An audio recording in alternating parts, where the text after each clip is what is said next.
겠습니다. 오늘 말씀은 신명기 16장 9절에서 17절까지의 말씀입니다.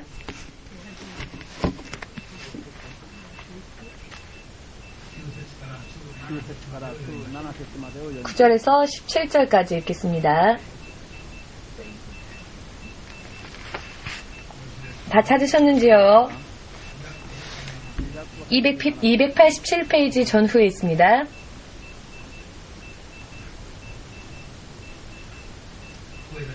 소리내어 읽겠습니다. 7주를 계속할지니 곡식의 낫을 대는 첫날부터 7주를 계수하여 내 하나님 여호와 앞에 7제절을 지키되 내 하나님 여호와께서 내게 복을 주신 대로 내 힘을 헤아려 자원하는 예물을 드리고 너와 내 자녀와 노비와 내 성중에 거하는 레위인과 및 너희 중에 있는 객과 고아와 과부가 함께 내 하나님 여호와께서 그 이름을 두시려고 택하신 곳에서 내 하나님 여호와 앞에서 즐거워할지니라. 너는 애굽에서 종 되었던 것을 기억하고 이 규례를 지켜 행할지니라.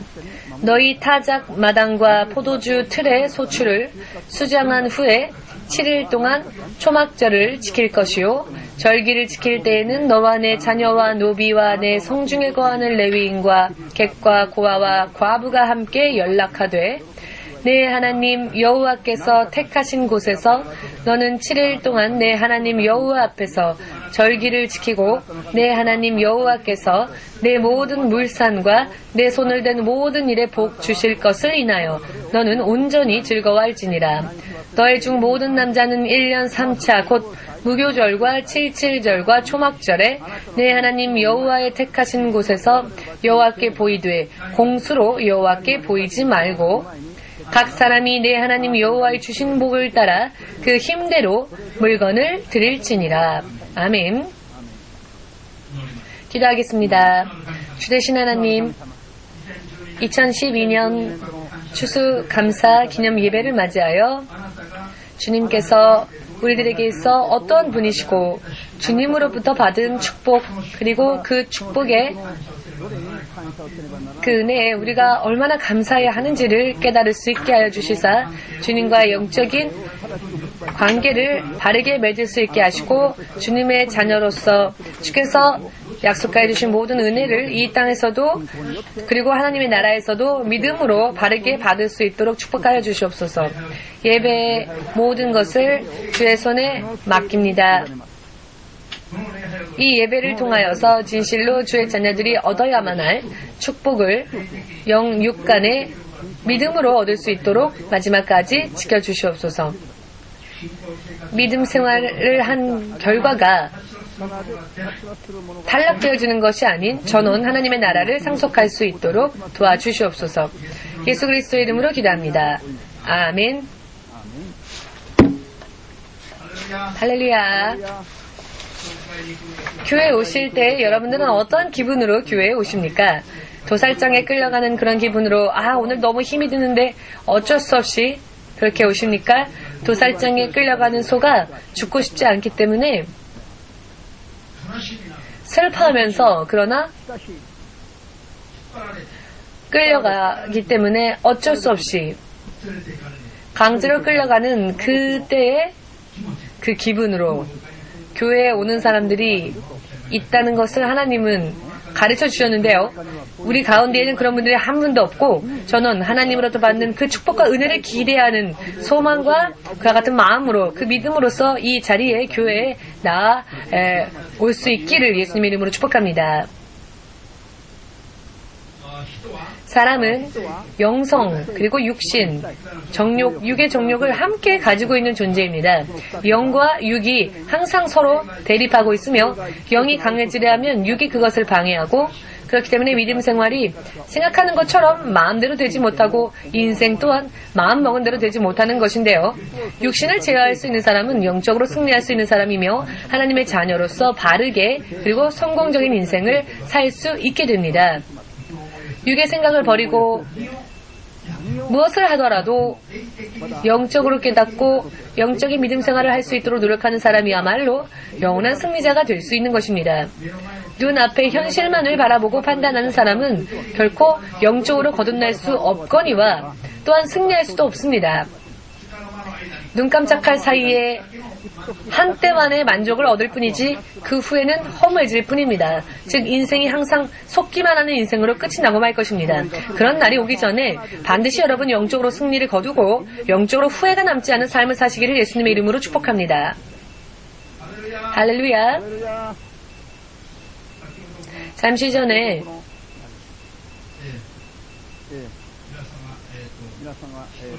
사도신경을 우리가 함께 고백하였죠. 그때 정말 하나님의 나라에 가고 싶은 마음이 들었습니다. 우리가 이 육신을 벗으면 더욱더 비교조차 될 수 없는 놀라운 하나님의 나라가 우리를 기다리고 있습니다. 이 땅은 솔직히 말씀드리면 사실 피곤할 따름이죠. 아침에 눈이 떠져있면 오늘도 또 피곤한 또 수고로운 하루가 또 시작되는구나. 사람을 구하는 것 이외에는 기뻐할 일이 없는 이 세상, 하나님의 나라에 가면 모든 것으로부터 해방되어질 수 있기 때문에 믿으십니까? 자, 그럼 가시겠습니까, 지금? 그러면은 또 슬퍼하지요. 금방은 가고 싶지 않으니까. 저에게 만일 자 가시겠습니까 하면 저는 기뻐 춤출 것입니다. 하나님께서 그래 어서 와라 하신다면 정말로 저는 기뻐할 것입니다. 하나님께서 살아계심을 믿으십니까? 크리스천들 가운데서조차 그 사실을 믿지 못하는 사람들이 많이 있습니다. 하나님은 우리들을 축복하시는 분이십니다. 먼저는 영원한 생명을 주시는 분이시고요. 아멘. 미국에 존 워너메이커라고 하는 사람이 있었습니다. 이 사람은 백화점 100년 전에 7만 명, 8만 명이 동시에 들어와도 수용할 수 있는 인류 역사상 최초의 이런 대형 백화점을 세운 사람인데요. 이 사람은 원래부터 그렇게 부유한 사람이 아니었습니다. 그는 어렸을 때 예수님을 믿었습니다만 너무나 가난하여서 초등학교 때부터 아르바이트를 하지 않으면, 일을 하지 않으면 입에 풀칠할 수 없을 정도로 진실로 학문이 찢어질 정도로, 아시죠? 이 말씀의 의미를. 너무나도 가난한 생활을 살았습니다. 초등학교 때부터 일을 할 정도로 그렇게 가난했던 삶을 살았던 분은 이 자리에 아마 안 계실 것입니다. 초등학교 때부터 일하지 않으면 입에 풀칠을 할 수가 없는 가정에 태어났습니다. 그런 가난한 삶을 살았던 존 워너메이커 소녀는 그가 어렸을 때부터 그는 예수님을 사랑하는 사람이었습니다. 예수님께 무언가 감사하고자 생각은 하지만 감사로 드릴 예물이 그에게 가진 것이 전혀 없었기 때문에 너무나도 가난해서 감사의 예물을 드리고 싶어도 드릴 것이 없어서 이분은 초등학교 때부터 벽돌을 나르는 일을 하였는데요. 그때 받았던 그 주급, 일주일에 한 번씩 받는 그 수고료, 그 얼마 되지 않는 주급으로 벽돌을 사서는 이 벽돌을 교회에 나르기 시작했습니다. 감사의 마음을 품고 감사의 마음을 하나님께 드리기 위하여. 그것도 너무나 부끄러워서 아무도 일어나지 않는 아침 새벽 3시, 4시경에 아직도 미명일 때, 날이 밝아지지 않았을 때, 사람의 발걸음이 거리에 없을 때, 다른 사람들의 눈에 띄면 부끄럽다는 이유로 이 소녀는 벽돌을 교회에 나릅니다. 하나님 앞에 감사를 드리기 위하여 하나님의 교회를 세우는 데에 조금이라도 필요가 있기를 원하는 마음으로 얼마 되지 않는 벽돌이지만 매일매일 교회에 이 벽돌을 나른 것입니다. 새벽에. 그는 이렇게 시작한 하나님에 대한 감사의 생활이 인류 최초로 처음으로 몇만 명이 동시에 그와 같은 손님이 온다 할지라도 수용할 수 있는 거대 대형 백화점을 거느리는 그와 같은 축복을 누리는 사람이 되었습니다. 그가 말년에 $100만 써면서 놀라운 예배당을 세웠고 하나님께 그 예배당을 봉헌할 때 저는 가난한 때에 정말로 드릴 것이 없어서 하나님 앞에 감사는 하고 싶지만 너무나도 가난해서 사람의 눈에 띄지 않는 그런 곳에서 부끄럽게 벽돌을 날랐지만 그런 하나님은 저를 축복하셔서 지금은 $100만 이상의 이 비용을 써서 하나님 앞에 이런 멋진 예배당을 드릴 수 있는 사람이 될 수 있었습니다라고 회고, 자신의 지난날을 회상하고 회고하며 이런 말을 남겼습니다. 하나님께서는 우리를 사랑하시고 또 우리를 위해 그 생명까지 버리신 그 예수 그리스도는 그 생명보다도 더 거룩한 것은 없지 않습니까? 가장 거룩한, 가장 소중한 생명까지 우리를 사랑하심으로 인해 버리신 그 예수님은 우리에게 무엇을 아끼시겠습니까? 믿는 자들에게 아낌없이 주시기 위하여서 우리가 태어나기 이전부터 이미 축복을 예비하셨음을 믿으십니까? 만물과 그 안에 있는 그 문, 보화, 보석이 너무 좋아서 사람들은 견디질 못하죠? 그러나 그 모든 것들은 사람보다 한 발 먼저 만들어져서 이와 같은 것을 다 만드시고 난 후에 사람을 제일 늦게 만드셨죠. 그 이유는 만물을 사람에게 주시기 위하여서였습니다. 자녀가 태어나기 이전에 미리 부모가 그 아이를 위해 준비하지요. 여러 많은 출산을 준비합니다. 이와 마찬가지로 하나님은 사람이 태어났을 때 사람에게 필요한 축복을 주시기 위하여 만물을 먼저 사람을 창조하시기 이전에 만드셨습니다. 모든 것을 예비하셨고 모든 축복은 예비되어졌습니다. 그런데 사람들은 하나님보다는 이 만물을 사랑합니다. 그렇게 인생이 엉망진창이 되고 자기를 위해 만들어진 것조차 자신이 쓰지 못한 채 눈이 어두워져서 맹목적으로 살 수밖에 없는 것입니다. 그러나 사람이 하나님의 뜻을 깨닫고 하나님의 앞에 나아가면 이 만물 속에 있는 모든 축복이 그 사람에게 하나님으로 인해 주어지게 될 것입니다. 믿으십니까? 이와 같은 것을 우리가 결코 오해해서는 안 될 것입니다. 존 워너메이커 소녀는 하나님 그분에게 자신이 가진 것, 사실 현실만 보자면 하나님께 감사할 수 있는 조건이 아니었죠.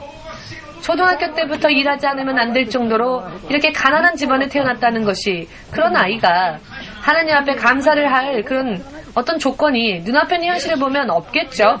예수님을 믿었기 때문에 내가 이렇게 가난한 삶을 살아야 하는 것인가? 내가 초등학교 때부터 이렇게 일하지 않으면 안 되는 것인가? 이것이 예수를 믿는 자가 하나님으로 받는 축복인가? 그래서 내가 하나님 앞에 감사할 수 있겠는가? 현실만 보면 도저히 그렇게 생각 못하지요. 그러나 그가 감사하고자 했었던 것은 그런 가난한 환경을 보고 감사하려고 했던 것이 아니지요. 그는 예수님을 믿었고 예수님 앞에 구원을 받아 영원한 생명을 얻은 그것에 대하여 하나님께 감사하고자 원했던 것입니다. 이것이 사람이 하나님에게 드려야만 할 가장 귀중하고 소중한 감사의 조건입니다. 믿고자 원하시는 분만이 아멘으로 감사의 박수를 주님 앞에 드리시기 바랍니다. 많은 사람들이 추수감사절 하면 무언가 자신의 손에 들어온 수입에 대하여서 감사하고 그것을 기념하면 되는 것이다 라고 생각하는 분들이 대부분이죠. 전혀 성경이 하나님께서 어떠한 말씀을 말씀하시는지 그 감사에 대한 의미를 전혀 깨닫지 못하고 있는 것입니다. 이와 같은 수확물을 얻었기 때문에, 수입이 있기 때문에 감사하는 것이 아니라, 회사가 번성하기 때문에 감사하는 것이 아니라, 돈을 한 방에 벌었기 때문에 그렇다고 해서 하나님께 감사하는 것이 아니라, 그것보다 더, 물론 모든 것이 감사하겠지만 더 근본적인 감사에 대해서 알지 못하면 하나님을 바르게 믿노라라고 말할 수 없을 것입니다. 할렐루야. 아멘.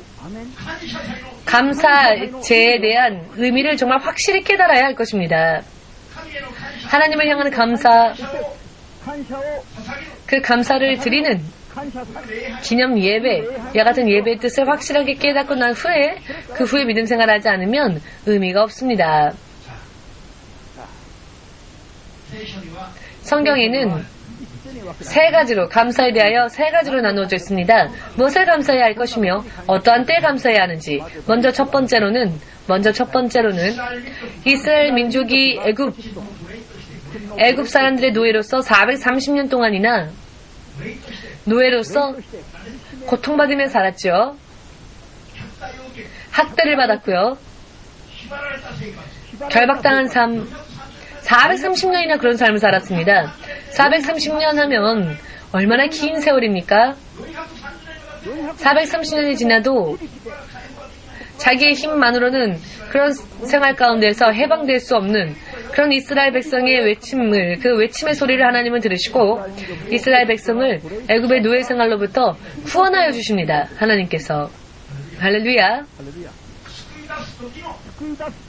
구원을 낼 때의 그 상황을 생각하고, 무교절 하면은요, 빵을 구울 때 빵을 부풀리게 하는 그와 같은 것을 넣어서 빵이 부풀어 오를 때를 기다렸다가 반죽해서 빵을 만드는데요. 반죽해서 부풀릴 그런 여유가 없으니까 그 밤에 애굽을 피해 도망가지 않으면 안 되는, 가나안을 향해 나아가지 않으면 안 되기 때문에 빵을 반죽하여 그것을 부풀릴 여유가 없으니까 빵이 부풀어지기 전에 그저 바로 밀가루를 반죽하여 그대로 빵을 구워서, 사실 이런 빵은 딱딱하고 맛이 없습니다. 부풀리지 않으면. 그러나 애굽을 탈출할 때 딱딱하고 맛이 없는 빵을 그들이 먹었습니다. 왜냐하면 부풀릴 여유가 없었기 때문에. 그러나 그들은 구원을 얻었습니다. 하나님의 역사 안에서. 즉, 자, 6월절 하면 이것을 설명하기 위해서는 시간이 많이 걸리기 때문에 오늘은 설명하지 않겠지만은, 이스라엘 백성이 하룻밤 사이에 애굽에서 구원을 받았을 때 그 긴박했던 상황, 그 긴박했던 상황을 결코 잊지 말고 항상 상기하면서 떠올리면서, 그때는 우리가 반죽하여서 부풀릴 여유도 없이 그냥 빵을 만들어 먹었지, 이것을 기념하면서 이렇게 하룻밤새 하나님 앞에 구원을 얻었던 것을 잊어서는 안 되기 때문에, 다 430년을 노예 생활하여도 하나님을 하룻밤 사이에 구원할 수 있는 분이라는 것을 기념하기 위해 맛없는 빵이라 할지라도 하나님이 구원해내신 그 하나님의 역사를 기념했던 것입니다. 그리하여 감사로서 하나님 앞에 예물을 드리는 것, 이것이 바로 무교절인데요. 그러나 그들이 하나님 앞에 당장 드릴 만한 것이 없었죠. 그렇기 때문에 수확이 들어왔을 때 그 들어오는 수확물로서 하나님 앞에 구원받은 것을 감사했습니다. 할렐루야. 구원을 얻고 그 후에 그것을 감사해서 드린 것이 아니라, 구원받았을 때 감사할 예물이 전혀 없었을 때 자신의 수확물이 들어오면 그것으로 그때 감사를 드려라. 이것이 감사의 첫째 조건입니다. 믿으십니까? 현대적인 말로 이것을 바꾸어 말한다면, 여러분과 제가 예수님을 믿고 마귀의 자녀로부터 지옥의 불 속에 심판받아 떨어질 수밖에 없었던 운명이었던 우리가 예수님의 은혜로 인해 구원을 얻었습니다. 하나님의 자녀가 될 신분이 되었습니다. 바르게 믿으면 하나님의 나라를 상속받을 수 있는 하나님의 자녀가 되는 권위가 주어졌습니다. 하나님의 자녀로서 마귀로부터 구원을 얻었습니다. 이것에 감사할 수 있느냐? 먼저 이것에 감사하여라. 수입이 있고 없고는 둘째 치고 먼저 이것을 감사해야 합니다. 그 감사를 드리는 마음을 정말로 나타내기 위해서는 수입이 들어올 때를 기다렸다가 수입이 들어오면 그것으로서 마음에 있는 감사를 실제적으로 드려라. 이것이 감사의 예배입니다. 아멘.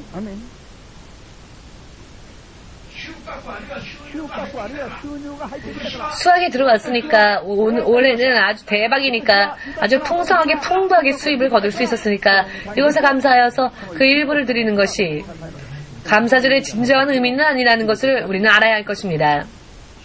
믿으십니까? 먼저는 예수를 믿고 그 예수로 인해 구원받은 것에 대한 감사.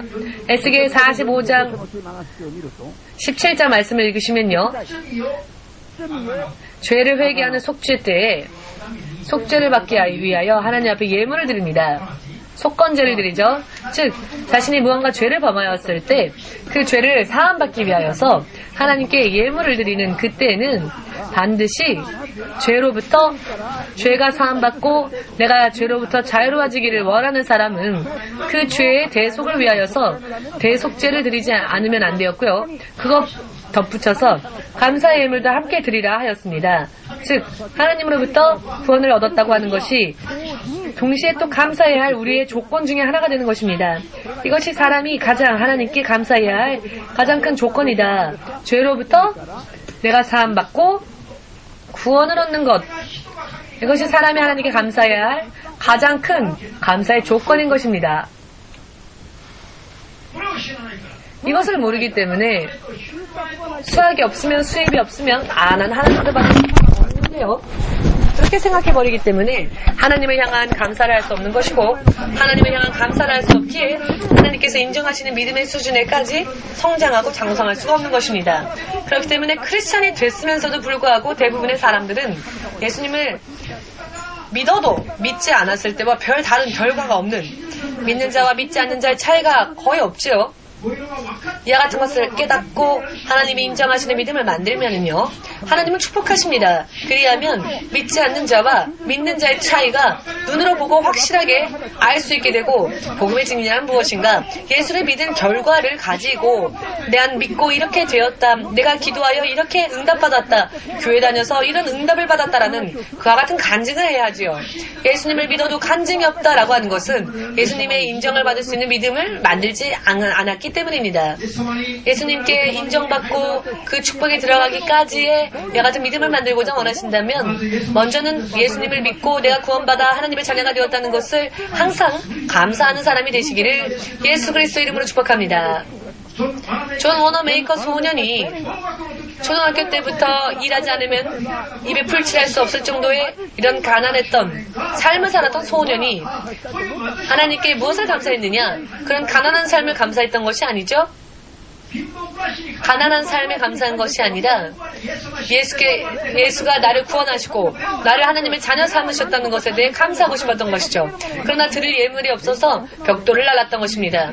자신이 할 수 있는 자신의 힘 안에서, 자신이 드릴 만한 자신의 능력 안에서 소년 존 워너 메이커가 하나님 앞에 드릴 수 있었던, 그의 능력 안에서 드릴 수 있었던 것은 벽돌을 드리는 것이었습니다. 이것이 그에게 있어서 가장 벅찬 일이었습니다. 그는 가장 벅찬 일을 하면서 하나님께 구원받은 것을 감사했습니다. 아멘. 그는 여러 많은 의미에서 아름다운 하나님의 사람이다, 아름다운 크리스찬, 아름다운 하나님의 사람이다, 하나님으로부터 축복받고 사랑받은 크리스찬이다 라고 세계적으로도 유명한, 하나님을 믿고 승리한 크리스찬으로서 가정적으로도 원만하였고 유복하였고 행복하였고 장수하였고 여러 많은 의미에서 이분은 하나님으로부터 축복을 많이 받은 분입니다. 그가 처음부터 부모로부터 물려받은 재산이 있어서 그런 것이 아니라 예수님에 대한 감사의 생활을 하였던 것이 장래에 자신의 축복의 씨를 뿌리는 것이 되었다라고 믿고자 원하신다면 아멘으로 박수를 주 예수에게 돌리시고, 앞으로의 여러분들의 믿음 생활에 무엇이 중요한지 예수님을 믿으십니까? 믿는다면 여러분들 안에는 이미 영원한 생명이 주어졌습니다. 그렇다면 이것이 가장 기쁜 감사의 조건이 아닐 수 없습니다. 올해 사업하다가 로또가 당첨됐다. 이것보다도 더 큰 축복, 더 큰 감사의 조건. 복권 당첨됐다. 그것도 공짜로 당첨됐다 보다 더 비교할 수 없을 정도로 더 큰 감사의 조건은 내가 예수를 믿게 되었다는 것, 그리고 구원을 얻었다는 것입니다.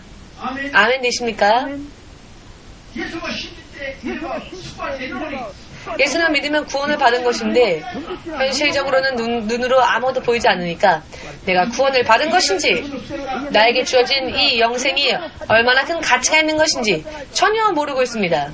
마음이 허무할 수도 있겠지만은 이것을 깨닫지 않으면 안 됩니다. 할렐루야. 눈에 보이는 우주 만물보다도, 그 안에 있는 그분 보화 보석보다도 여러분들이 예수를 믿고 구원을 얻었다는 것, 이것이 가장 큰 축복이고 감사의 조건인 것입니다. 아멘. 이 교회 와서 내가 병이 나왔다, 이 교회 와서 내 기도가 하나님이 기도를 응답하셨다, 이 같은 것도 좋지만 여러분들이 예수를 믿고 구원받았다는 것, 이것은 그 어느 무엇에도 비교할 수가 없는 그와 같은 것, 그 이외에 없으니까 예수를 믿고 구원 얻은 것이야말로 가장 큰 무엇입니까? 감사의 조건인 것입니다. 이것을, 내가 예수를 믿고 구원을 얻었다는 것, 이 확신, 이것을 항상 가지고 있는 사람은 수입이 들어오면 예수님께 감사의 예물을 드리는 것이죠. 아멘. 그리고 두 번째 감사의 조건은 예수님을 믿고 나서 수입으로서, 수학으로서 들어오는 것에 대한 감사. 아멘. 올해는, 지난주에는 무엇을 내가 하나님으로부터 받았나? 받은 것에 대한 축복에 대하여서 감사의 마음을 하나님께 드리는 것, 이것이 두 번째 감사 조건이 됩니다. 세 번째로는요, 앞으로 또는 미래를 얘기합니다. 앞으로 미래에 있어서도 나는 하나님으로부터 축복을 받는다는 것, 미리 감사하는 것, 미리. 할렐루야. 그래야 이것을 미리 씨를 뿌리는 겁니다. 씨를 뿌릴 때에는 씨를 뿌리면 수확이 봄에 있는 것이 아니죠. 대체적으로 가을에 수확을 할 것입니다. 씨를 뿌려서 한 달 만에, 석 달 만에, 혹은 6달 만에 수확을 거둘 수 있지요. 그러나 3년 기다려야 수확할 수 있는 것도 있고요. 8년 기다려야 수확할 수 있는 것도 있습니다. 몇십 년 기다려야 수확할 수 있는 것도 있습니다. 씨를 뿌리는 것, 이 씨를 뿌리는 것은 미래의 자신의 인생을 하나님께서 감사의 씨를 뿌려놓으면 미래의 나의 인생에 하나님께서 약속대로 축복을 보장해 주십니다. 이것을 미리 믿고 씨를 뿌리는 그와 같은 기분으로 하나님께 드리는 감사, 이것이 또 있습니다. 미래를 하나님 앞에 믿음으로 감사하는 것, 하나님이 축복해 주실 것을 믿고 감사드리는 것, 미래를. 그러니 무교절하면 딱딱한 빵을 먹으면서 밤새 하룻밤 사이에 애굽에서 탈출하고 해방되었던 그것, 그 구원을 기뻐하는 것, 이것을 감사하는 것이 바로 무교절의 감사입니다. 77절은 보리를 거둘 때, 즉 수입이 들어왔을 때 그와 같은 축복을 감사하여 예수를 믿고 내 손에 들어온 그 축복, 이것에 감사하여 이것에 비례하여 하나님께 감사의 예물을 드리는 것, 이것이 77절입니다. 자, 초막절은 무엇입니까? 애굽을 나와 애굽에서 더 이제 살 곳이 없었죠? 애굽을 나왔으니까. 그래서 광야에서 초막, 그러니까 정식 집이 아니라 잠시 거할 장막, 계속 거하는 집이 아니라 초막, 임시적인 거처를 만들었습니다. 너희는 이것을 기념하라. 그것을 기념하고 감사해라. 여기에는 두 가지 의미가 있습니다. 과거적인 의미도 있고 미래적인 의미도 있는데요. 과거적인 의미란 애굽에서 해방되어도 광야에서 또 하나님을 이렇게 거할 수 있도록 준비하셨다라는 것에 대한 감사. 믿음이 없는 사람은 애굽을 나오면 430년이나 살았던 장소를 나오면 하나님께 같이 하나님을 쫓아가기 위해서 광야에서 또 어떻게 살아? 불안해하는 사람이 있을 수도 있습니다. 그러나 430년이나 살았던 애굽을 나와도 그것을 다 버리고 하나님 쫓아 나와 홍해 바다를 건너 광야에 도착하고, 광야는 사막이죠. 먹을 것 마실 것이 전혀 존재하지 않는 그런 땅이었습니다. 곡물을 재배할 수 없는 곳이었습니다. 그런 곳에서라도 하나님은 만나를 주시고 먹여주시는 분이셨다. 아멘. 먹을 물이 없었죠? 광야니까요. 그랬더니 300만 명이 먹는 그 물이 어디에 있느냐? 몸을 씻을 물도 없고 옷도 빨 수 없는 이 사막에서 어떻게 300만 명이 살 수 있느냐? 그러나 지도자 모세가 반석을 지팡이로 치면 그 반석에서 이 300만 명이 먹고 씻고 씻을 수도 있는 그런 샘이 반석에서 쏟아져 나왔지요. 이런 기적을 보고 사는 그 광야에서의 삶. 그러나 그 광야는 우리가 잠시 거처하는 곳이죠. 정착해야 할 곳이 아니라 요단강을 건너서 젖과 꿀이 흐르는 땅, 약속의 땅 가나안에 가기까지의 잠시 동안의 잠시 동안의 장막의 생활이었죠. 그러나 그와 같은 때를 하나님은 그와 같은 때에도 아무것도 없는 곳에서도 하나님을 살 수 있게 하셨고 보호하셨다. 이것을 기억하고 이것에 감사해라. 아멘 되십니까? 또 한 가지 영적인 의미는 그 후에 지금 우리가 믿고 있다 할지라도 이 땅에서 여러 많은 의미에서 하나님의 축복을 받았다 할지라도 언젠가는 이 땅을 떠나지요. 이 세상을 떠나서 미련 없이 이 세상을 떠나면 아낌없이 그저 버리고 떠나면 천국이 이번에는 우리의 잠시 동안 사는 거처가 아니라 영원한 우리의 집, 영원한 천국에서 영원한 우리의 거처가 우리를 기다리고 있는 것입니다. 이와 같은 하나님의 나라를 하나님께서는 우리들을 위하여 준비하시기 위해서 지금 주 예수 그리스도가 부활하시고 하늘에 올라가셨습니다. 세상 마지막 때에 우리를 맞이하러 오시기 위하여서. 믿으십니까? 예수님을 믿고 마귀의 손에서 구원을 얻어 하나님의 나라에 가기까지의 모든 갈등에 있어서 우리는 감사하는 것, 감사할 것, 이것을 하나님은 계명으로 감사의 계명으로 드려라라고 말씀하십니다. 이 하나님을 향한 감사는 그렇게 되게 하고 싶으면 감사하고 그렇게 하고 싶지 않으면 감사 안 하고 감사할 조건이 없으면 감사 안 하고 이렇게 자기의 생각, 자기의 기분으로 이렇게 바꾸고 해도 되는 것이 아닙니다. 하나님께서 명령하신 것입니다. 구원받은 것에 대하여 감사하여라. 믿고 내 손에 들어온 모든 축복을 또 하나님 앞에 감사하여라. 존 워너 베이커 소녀는 벽돌을 나르는 일을 함으로써 얼마 되지 않는 수입밖에 없었지만 그래도 감사했지요. 이런 의미인 것입니다. 또 지금은 가난하다 할지라도 앞으로의 미래에 내가 하나님으로부터 받을 축복을 미리 감사하여서 하나님 앞에 감사의 씨를 뿌려라. 아멘 되십니까? 그리고 죽고 난 후에는 지금 금세 이 육체를 벗어도 영원한 하나님의 나라가 우리를 기다리고 있다는 것을 믿는다면은 감사의 생활을 살아라. 추수감사절 하면은요, 그저 단순히 수입이 많으니까 감사하라는 것이 아닙니다. 지금 설명한 대로의 이와 같은 모든 의미를 전부 다 포함하여서 감사 생활을 항상 드려야 한다라는 것입니다.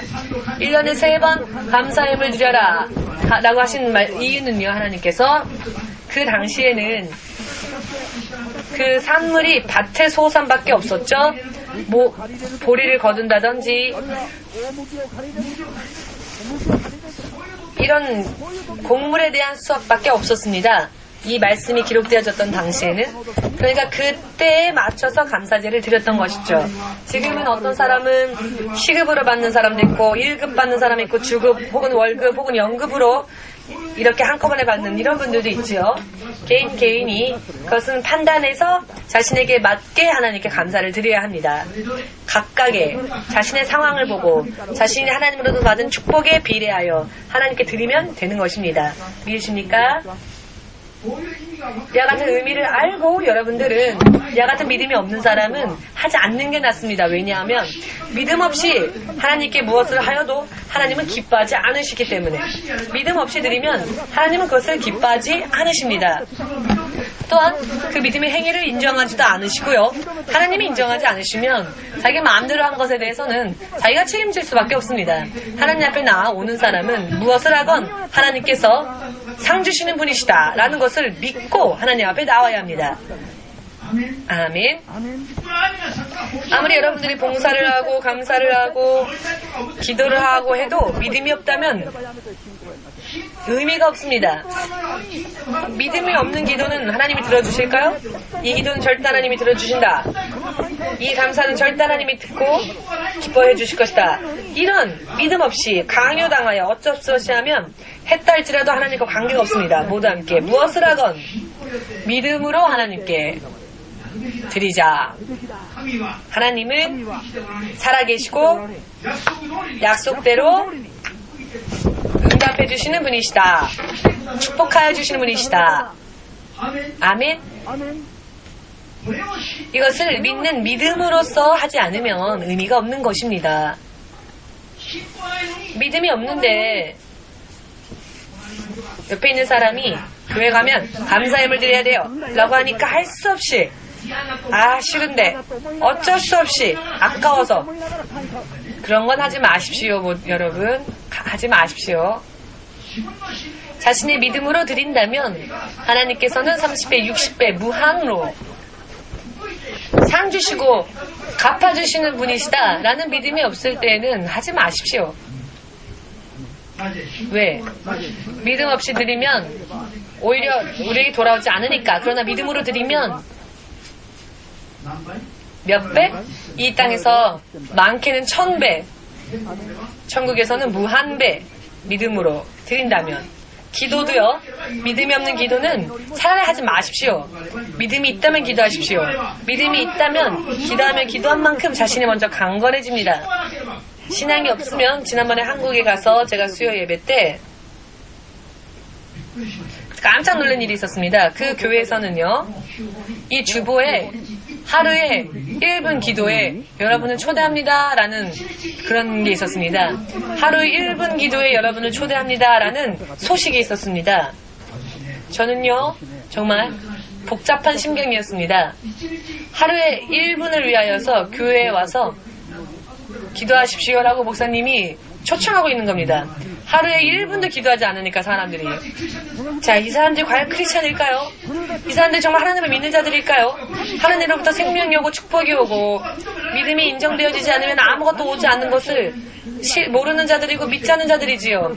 어떻게 1분 기도를 하자라고 할까요? 목사님의 기분을 참 잘 알 것 같았습니다. 1분도 기도하지 않은 사람들이 너무 많으니까 1분이라도 기도하십시오라고 하는 겁니다. 저는 죽을 때까지 여러분들에게 1분의 기도를 추천하지 않을 겁니다. 왜냐하면 1분 기도 드려도 의미가 없습니다. 친구들과 이야기할 때는 소주 마시면서 철학하지 않은 사람들이 하나님 앞에 나올 때는 1분 기도해서 내가 하나님부터 축복받겠다, 이런 믿음이 있다면 저 스미다 가와에 버리세요. 하나님은 그런 것 기뻐하지 않으십니다. 하나님 앞에 하루에 1분조차 기도하지 못하는 사람들의 믿음은 하나님의 나라에서도 이 땅에서도 하나님의 기뻐하심을 입을 수 없습니다. 여러분, 친구한테 전화해서 1분, 내가 널 하루에 1분만 만나고 싶다. 안 만나는 게 낫습니다. 자, 너는 하루에 1분만 만나겠다. 그런 말 안 하는 게 낫겠죠, 차라리? 왜 그런 말에서 상대방을 화나게 만듭니까? 여러분, 절대적으로 이런 믿음으로 하나님과 교제할 수 있으리라 생각하지도 마십시오. 아멘 되십니까? 1분이라면 그건 사실 인사도 안 되는 시간입니다. 이것이 교회의 모습이라는 것은 참 슬픈 일입니다. 다른 사람한테 만나서 여러분 지금 앉아 계신 이 의자, 여러분들이 앉고 있는 이 의자를 보내주신 한국의 성의 거룩할 성자와 애, 그래서 성의 거룩한 가구를 만드는 회사, 성의 회사에 임성규라고 하는 장로님이 계신데, 이 의자를 저희들에게 아무런 대가 없이 주셨기에 우리가 식사 대접을 했습니다. 식사 대접하려고 했더니 우리 교회 성도님이 대신 대접했는데요, 저는 마음을 정하면 이상하게 돈을 내는 사람은 다른 사람이 냅니다. 아무튼 그 식사 때에 임선재 장로가 저에게 이런 말을 했습니다. 신 목사님은 다른 목사님들보다 믿음의 경력은 짧으신데 정말로 실질적인 믿음을 가진 분이시네요 라고 몇 번이나, 실질적인 믿음을 가진 분이시네요, 정말로 하나님이 살아계셔서 살아계신 하나님과 함께 동행하는 정말 진정한 믿음을 가진 분이십니다 라고 몇 번이고 저에게 그런 말을 하시는 겁니다. 그래서 제가 이렇게 말을 했습니다. 만일 하나님을 제가 종교적으로서 어떤 형식적으로 혹은 신학적으로 믿었다면 저는 예수님을 어쩌면 지금 벌써 떠났을지도 모릅니다라고. 우리가 믿는, 내가 믿는 예수님이 다만 종교적인 어떤 신학적인 그런 것을 토대로 하여 판단할 수 있는 인간의 이성에 호소하는 그런 예수님이라면은 그 예수님보다 차라리 저의 지도 교수들의 이야기들이 더 재밌고 흥미롭죠. 왜? 함께 술 마시면서 하룻밤 새 내내 이야기해도 재미있으니까. 그러니 그런 예수님이라면 필요가 없다는 것.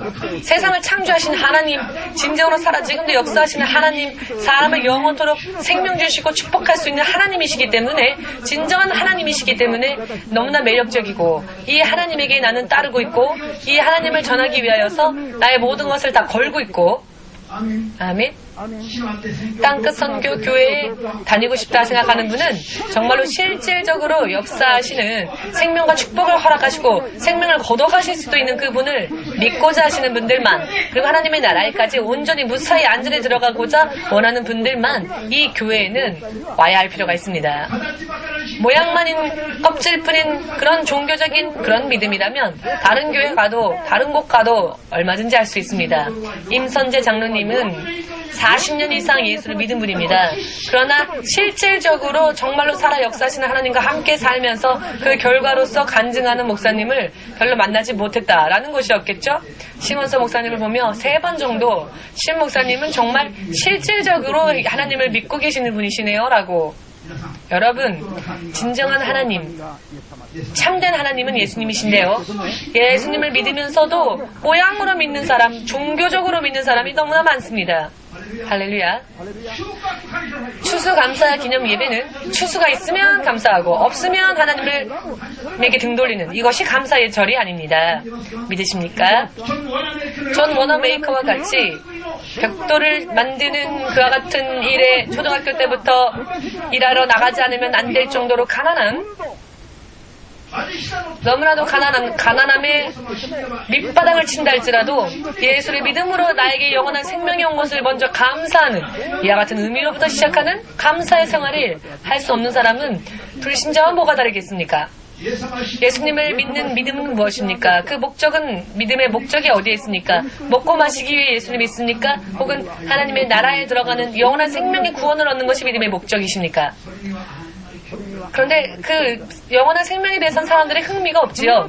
세상에서 성공하는 것만 가리키면 금세 눈이 반짝반짝 뜨입니다. 그러나 영원한 생명 아무리 이야기해도 별로 관심이 없죠. 어찌되건 상관없다. 죽지 않았는데 어떻게 아느나. 윤영주 집사의 어머니와 함께 식사를 했는데요. 믿는 사람은 천사들이 죽을 때 데리러 오지만 믿지 않은 자가 죽으면 귀신들이 데리러 온다는 이야기를 했더니 한국의 전설의 고향에서 본 적 있어요. 전설의 고향이라는 한국의 드라마가 있는데요. 전설의 고향에서 죽을 때 저승사자들이 데리러 오는 것을 나도 봤습니다. 그래서 나도 그걸 압니다. 알지만 예수님을 믿으세요. 그러니까 그래서 천국 갑시다 해도 글쎄요, 아직은 오히려 이 세상이 생지옥 같습니다 라고, 지옥이 따로 없고 이 세상이 생지옥이다 라고, 죽어서 천국 지옥 그렇게 말하기 이전에 먼저 이 땅에서 사는 것이 생지옥이다. 생지옥. 왜? 열심히 일하고 열심히 벌어들인 돈을 사기꾼이 와서 전부 다 훔쳐갔기 때문에, 열심히 일해서 열심히 벌어놓은 돈을 사기꾼이 살짝 와서 가만히설로 그 마음을 후려놓고 몇 천만 원이나 가지고 도망가 버렸기 때문에 이 땅이 생지옥이다.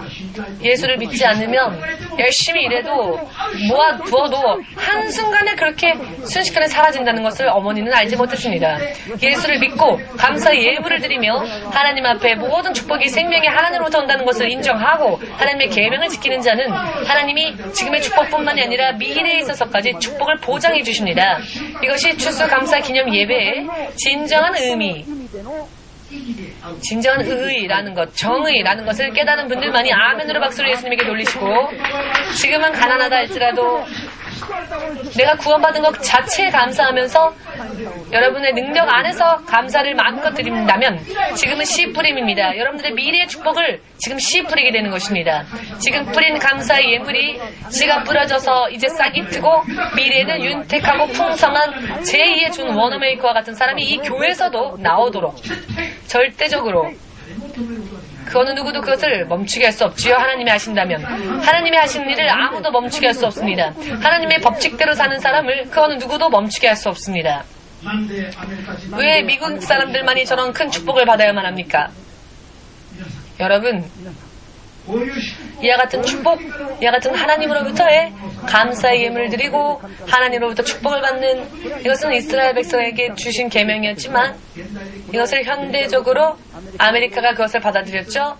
영국의 청교도들이 바르게 예수님을 믿는 믿음을 가지면 영국에서 박해를 받았기 때문에 예수를 바르게 믿지 못하여서 정부의 핍박 가운데 들어갈 수밖에 없어서 믿음 생활을 너무나 고통스럽게 했기 때문에 120명의 청교도들이 미국으로 이주를 하였죠.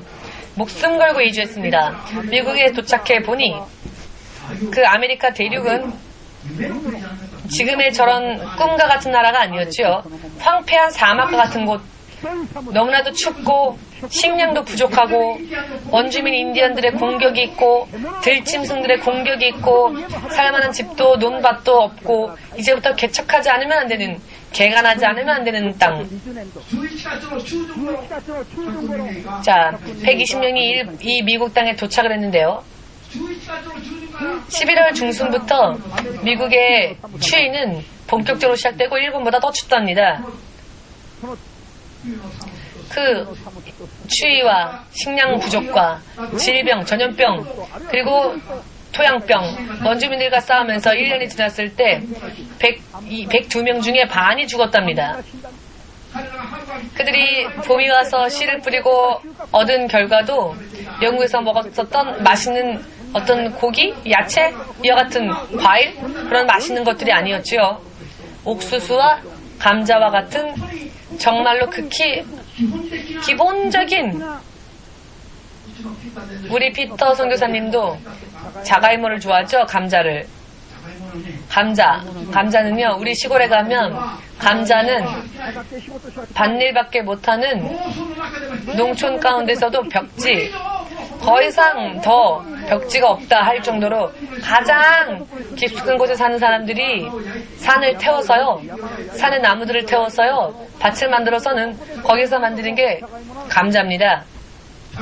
감자는 사실 저는 보고 싶지도 않습니다. 가난했을 때 너무나 많이 먹어서.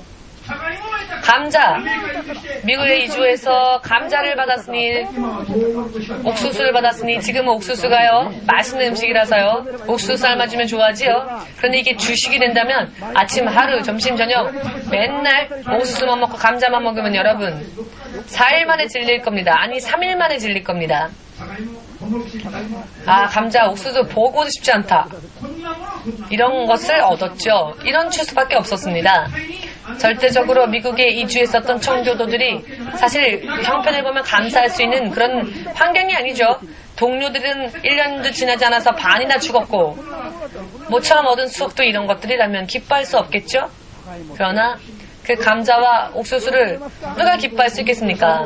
감자와 옥수수만으로도 기뻐할 수 있는 사람이 있다면 앞으로 오십시오. 매일매일 제가 드리겠습니다. 그렇게 먹으면 기뻐할 수 없을 겁니다. 기뻐할 수 없지요. 기뻐할 수 없습니다. 저들이 기뻐하고 하나님께 감사했었던 이유는 그와 같은 것들 때문에 감사한 것이 아니라 종교 탄압에서 벗어나서 그래도 자신들이 자유롭게 예수를 믿을 수 있는 그런 믿음 생활을 할 수 있게 됨을 감사했던 것입니다. 이것에 감사하여서 자신들이 얻은 수확 가운데에서 마음을 표현하며 하나님께 예물을 드린 것입니다. 그들이 하나님 앞에 감사제를 드린 것은, 시작한 것은 수입이 많아서 추수가 너무나 풍요로워서가 아니라 그 전까지는 아무것도 없었죠. 모두 반이 죽어갈 정도로 힘든 상황이었습니다. 모처럼 손에 들어온 것도 옥수수와 감자, 이것이 손에 들어온 유일한 수확물이었죠. 이것들이 들어왔을 때 자신들이 새로운 땅에서 믿음 생활을 자유롭게 할 수 있고 믿음 생활을 자유롭게 할 수 있게 됐다는 것에 대해 감사하였죠. 이것에 대해 감사하고 하나님 앞에 감사의 예물을 드리는 감사 기념 예배를 드리게 된 것이 지금의 이런 위대한 강력한 미국을 만드는 씨뿌림이 되었던 것입니다. 미래를 위한 축복의 씨뿌림이 된 것입니다. 믿으십니까? 믿을 수 있는 분이 있으면 아멘으로 박수를 주 예수에게 돌리시기 바랍니다. 아멘 되십니까? 하나님을 향한 감사, 어떠한 조건 안에서 드려야 하는가, 어떤 환경이라 할지라도 감사해야 합니다. 눈에 보이는 수확, 그것을 보고 감사하는 것이 아니라 구원받은 것에 대하여서 감사하는 것입니다. 그러나 아무것도 없이 감사할 수 없기 때문에 수입이 들어왔을 때 감사하는 것입니다. 그런 사람이 하나님의 영광을 드러내는 자가 됩니다. 그런 사람에게 하나님은 축복을 주시고 그런 사람이 믿고 내가 이와 같은 은혜를 받았다라고 간증할 수 있게 되는 것입니다. 내가 믿고 이렇게 되었노라 라고. 하나님 그분에게 구원을 얻기 위하여서 기준이 있습니다. 그 기준이 성경에 나와있는 말씀이 되는 것입니다. 이 말씀, 이 기준을 벗어나서는 기분, 내 감정으로는 하나님을 믿어서는 안 됩니다. 눈에 보이는 것으로 하나님을 판단해서도 안 됩니다. 성경의 말씀을 토대로 하여서 추수감사는 어떤 의미가 있는 것인가, 감사의 예배는 또 어떠한 것이 있는 것인가, 어떤 의미인가 확실히 깨달으셨는지요? 추수감사 예배는 무엇을 뜻합니까? 먼저 구원받은 것에 대한 감사. 구원받은 것에 대해서 언제 감사합니까? 수입이 들어왔을 때 그것으로 감사하는 것입니다. 구원받은 것. 구원받은 것, 죄로부터 사함받고 내가 구원을 얻었다는 것에 대해 감사하는 겁니다. 에스겔 5장 17절 속죄, 내 죄가 사함받기를 원하기 위하여, 내 죄가 사함받기를 원하여 하나님께 드릴 때 먼저 감사의 의무를 함께 드려라. 속건제뿐만 아니라 그리하면 자신의 죄가 확실하게 용서되어진다. 아멘. 왜 하나님께서 사람에게 함께 속건제와 감사의 예물을 드리라고 하셨을까요? 사람의 마음은 항상 위선이 있지요. 마음으로는 예수를 믿습니다. 사랑합니다. 하나님 내 마음 아시죠? 언제나 입술은 참 말은 잘합니다. 그러나 하나님은 그 말에는 속지 않으십니다. 언제나 그 입은 거짓말을 말하니까. 그러나 사람이 좋아하는 물질, 그 물질은 거짓말을 안 하죠. 사람의 마음이 그 물질에 붙어있기 때문에, 사람의 마음이 물질에 붙어있기 때문에, 그래서 하나님 앞에 범죄한 것이 에덴 동산에서의 선악과 사건이었죠. 물질의 마음이 가니까 하나님의 계명을 어긴 겁니다. 사람은 언제 죄를 범합니까? 내 마음이 물질에 붙을 때, 세상에 붙을 때, 눈에 보이는 세계에 내 마음이 붙을 때 사람은 하나님을 배신하게 되는 것입니다.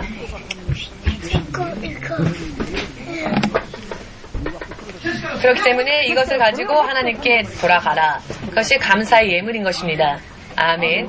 사람의 마음을 빼앗는 것은 무엇인가 하면 눈에 보이는 것이 사람의 마음을 빼앗습니다. 돈이 눈에 들어오면 그 돈이 사람의 마음을 하나님으로부터 훔쳐가지요. 현실이 눈에 들어오면 그 현실이 하나님으로부터 그 사람의 마음을 빼앗습니다. 그러니 그렇게 하지 말고 감사할 때, 예물 드릴 때 우리의 물질이 우리의 마음에 붙어있기 때문에 하나님 앞에 물질로서 마음을 드리면 정말로 그 마음이 진정한 마음이 된다라는 것입니다. 사람은 물질의 마음이 가 있으니까요. 하나님께 우리가 하나님의 말씀대로 계명 따라 이와 같이 하나님께 드리면 하나님은 반드시 하나님께서는 그 축복을 주신다는 말씀을 실현하지 아니하시면 하나님이 거짓된 분이 되시죠.